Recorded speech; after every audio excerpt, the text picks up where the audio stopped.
What's up guys, it's Arrow. I'm back with another build. This time, one of my all-time favorites, Cobra Lash. This one's a little bit more high budget than my previous iterations, and we are going for tri-elemental damage.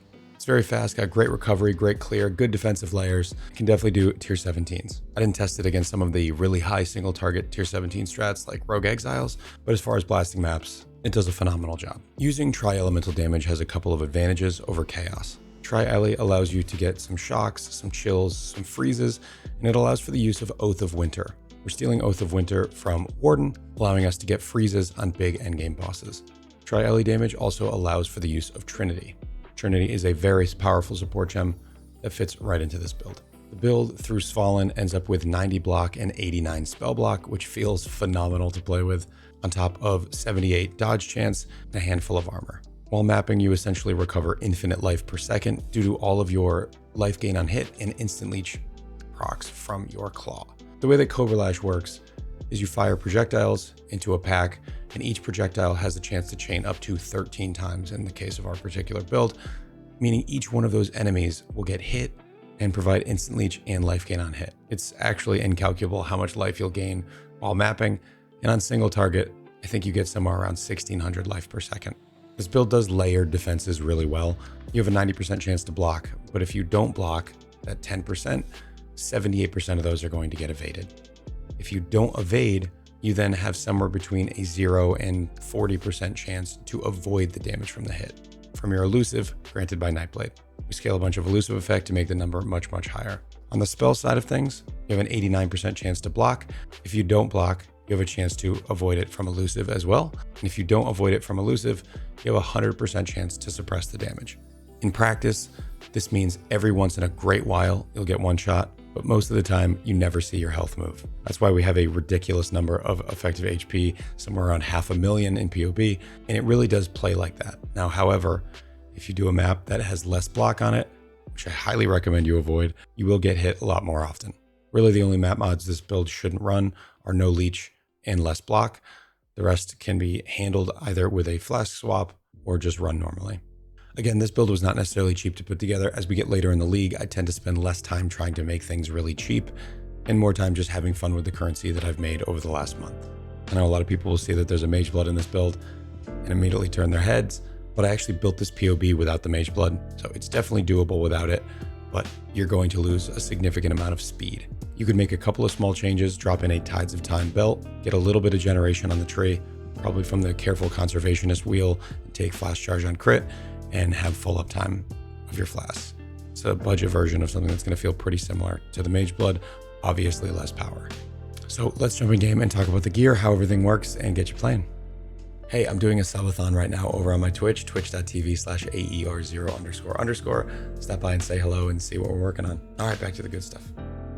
All right, here we have level 98 Arrow Cobra Lash again. I've been playing builds longer this league than I usually do because I've been enjoying them all so much. But we got to 98 pretty easily. Once we got into some significant juicing, there was definitely some deaths involved. Farming tier 17s, I tend to not roll them enough and do too many difficult mods because I see big number on total maps or total scarabs, but this build handles the tier 17s very well, including the bosses. So let's talk about the gear. As far as a claw goes, you can recombinate 5 tier 1 mod claws pretty easily, but I had incredibly bad luck. Okay, this is the money play, the big money play. Cold fire attack speed, lightning fire crit chance. We've got 3 exclusive modifiers on each, and now it's time to make the muns. Sorrow thirst, lightning, fire. We lost the cold, crit chance, attack speed. We lost the cold. Okay, so I ended up just buying the prefixes completed and using a Veiled Orb and a couple of Reforges. It's probably cost me about 50 divines in total to make this, maybe a little bit less. You can buy something similar for around that. But if you want to craft this yourself, there is going to be a video in the description from my buddy Scrimps, who made a bunch of these claws already, so you can do this yourself. The helmet, we're just solving some problems here. I crafted this, used an In Essence until I got tier 1 spell suppress, and then I just redid the prefixes until I hit some good stuff with Eldritch currency. This Fallen Shield, this is obviously mandatory. You can get block implicits on this to make it a little bit easier to get to cap, but you can get a perfect spell block one for 6 divines around at the time of this video, and that'll get you pretty close. We use a perfect ashes because they're very cheap in order to enable some pretty cool stuff in the build, but mostly extra chains from Cobra Lash. Each chain that we get is more damage as well as increased damage. When we talk about the gems, we can go through all of the particular gems that are affected by this ashes and how else it works in the build. For rings, I'm using this Venters again. I just can't help myself. It's so nice. I got this for 20 div weeks ago, and I've been just slapping it into every build because it's incredibly powerful. Rarity's great for adding gold.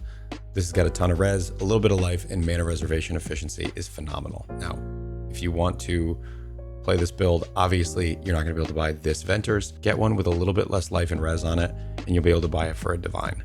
On our other ring, we're solving a couple of problems here. We get some accuracy, some minus mana cost to bring our cost of our skill down, and we'll talk more about mana cost in a minute. It's actually quite important. Some lightning damage to attacks. We bought this with an open suffix and slammed on the 20 intelligence. Ideally, we would like a bigger roll of intelligence here, and then we could tattoo some of the int on our tree, etc., but this will do. These gloves I crafted as well. Attack speed, accuracy, life, evasion, nothing too crazy.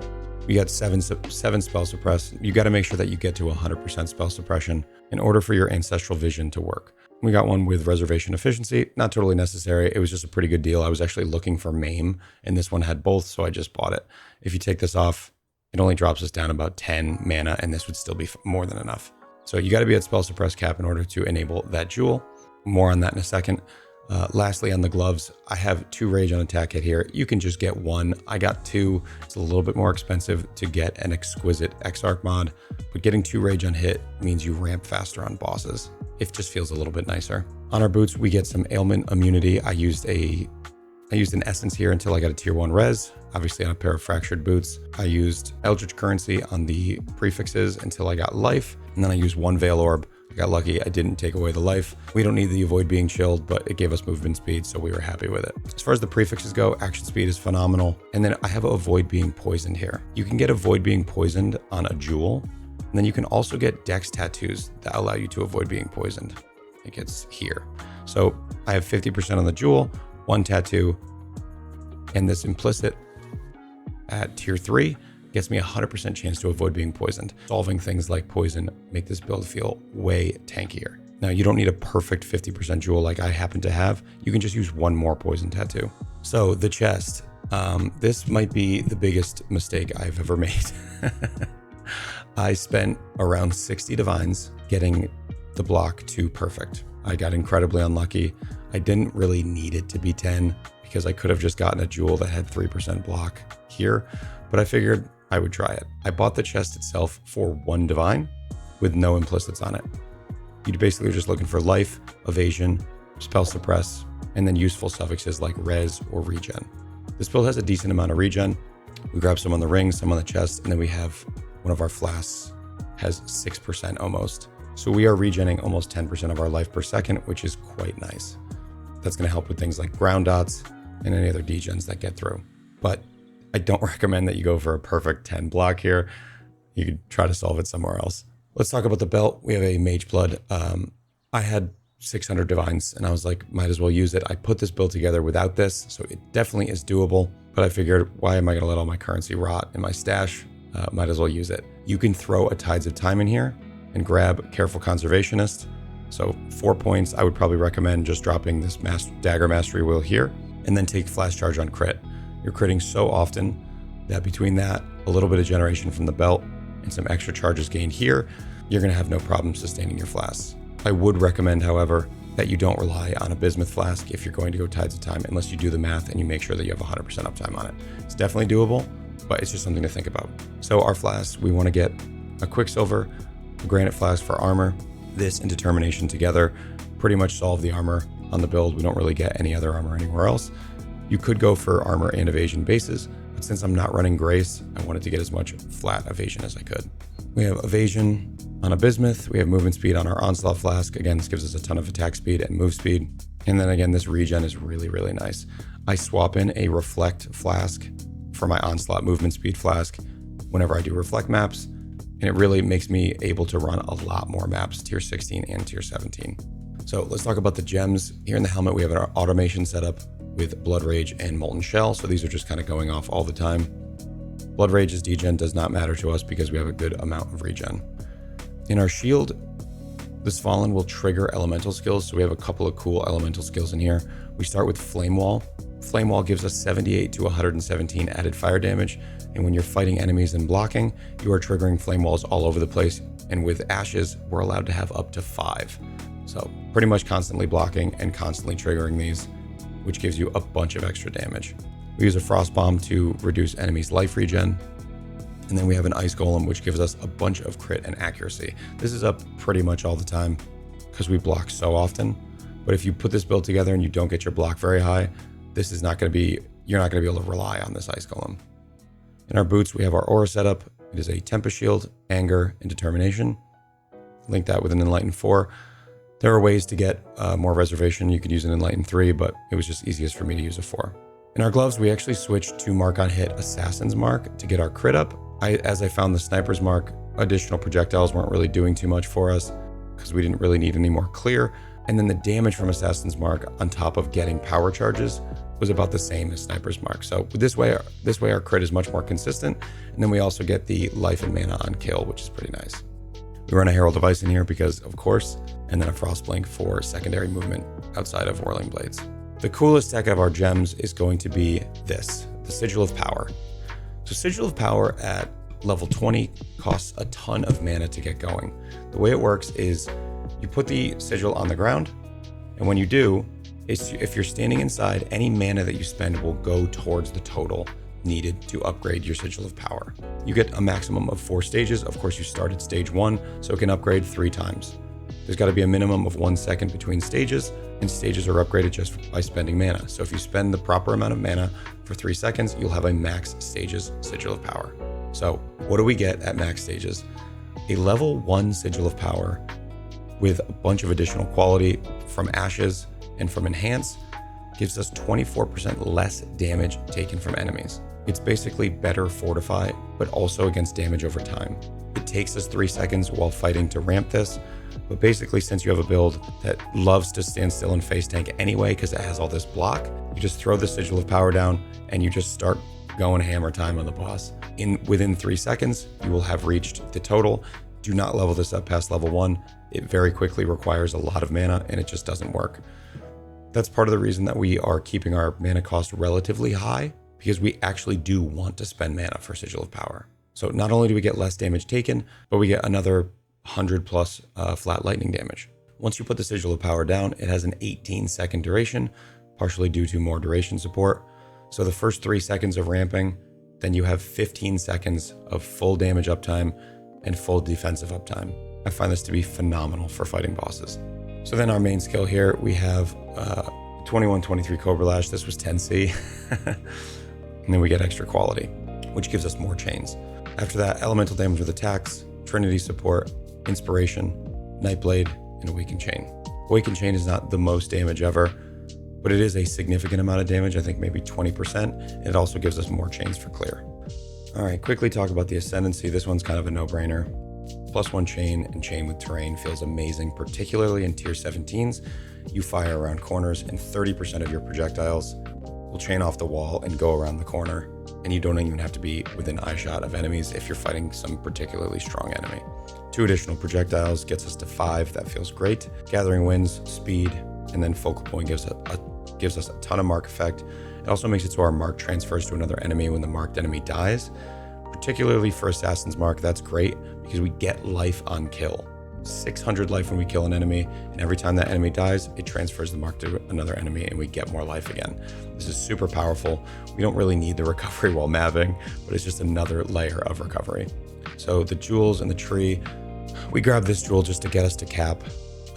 It's got some decent suffixes on it. Attack speed is okay, but we mostly just wanted to get a few block and a few spell block. We are using Oath of Winter, Flesh and Flame here and here.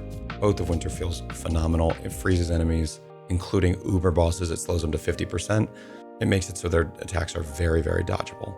We have a Lethal Pride here that is quite nice. We grab things like Endurance Charge on kill, reduced extra damage from crits, double damage, max life, reduced extra damage from crits. I was running this mastery here, and if I had another point, I would, but I ended up switching to taking this jewel socket in order to max out block. It felt a little bit better, but my next point would definitely go into 30% reduced extra damage from crits here. That would get us to 50%. That would feel pretty good. We have our corrupted blood jewel here with avoid being poisoned on it, and then ancestral vision that we talked about. So for the clusters, repeater and follow through are ideal. You can craft these yourself with reforged speed until you hit follow through. Repeater I think is guaranteed, or one of two, and we have 4 of those actually. All 4 of our mediums are the same thing. For our large clusters, I have Fan of Blades on both of them. This one we grab Devastator. It's a little bit of damage and some explode. The explode doesn't really help, but it doesn't hurt. Here we have Fuel the Fight. If you wanted to grab some more damage, you could get a different node instead of Devastator. Fuel the Fight, it just gives us attack speed and damage. We're always leeching because we're always attacking. Out here we have an Impossible Escape. Some pretty cool tech. Come over here and grab As the Mountain. This gives us max block, which actually allows us to get even more block on this build with Fallen. So 4 block, and 12. This is just really, really nice. You can also take Inexorable, which gives you endurance charge when hit to have better uptime of endurance charges. We have them on kill from our Lethal Pride, and we also have them on block from deflection. So if you wanted, you could drop some damage and go for something like Inexorable. Because we don't fully convert, we are just a Tri-ele claw. We have physical damage on our claw. That means that we can bleed. So against more difficult enemies that take a couple of hits, we're going to get even more crit chance. We have 20% chance to bleed an enemy, so hit them 5 times on average, and we'll get all of this extra crit and crit multi. You don't need it against the regular mobs, but you do need it against bosses, so this will be up for that. So this dagger mastery, every time I play Cobra Lash, I get this question: you're using a claw, why do you take this? Well, these 2 nodes only give 3 move speed, which is not the worst thing in the world, but then we get Elusive Effect, which is a bunch of damage and move speed, and then we also get Elusive also grants 40% multi to skills supported by Nightblade. That 40 multiplier is now scalable by Elusive Effect, including the one that you get here. So these 4 points give us 3 or 4% damage per point, but also give us 15 move speed, which feels really nice. So you could drop this, but I find it to be really effective. Oh, I forgot to talk about the tincture. This tincture is ridiculous. Getting the increased effect with the mana burn rate is not ideal, but it does make it even stronger. This is about 80% more damage when I click this, and it lasts for about 10 to 15 seconds, provided I'm attacking and not letting my mana run out. Ignore the 25 quality. I dropped this. I did not know it was worth a lot. I dropped it and crafted on it myself. Just get a regular 20 quality one. But the suffix you want is definitely tier 1 melee weapon damage penetrates elemental resistances. Even though we are a ranged build, we are using a melee weapon. So this melee weapon damage does work. Okay, so that's gonna be it from me.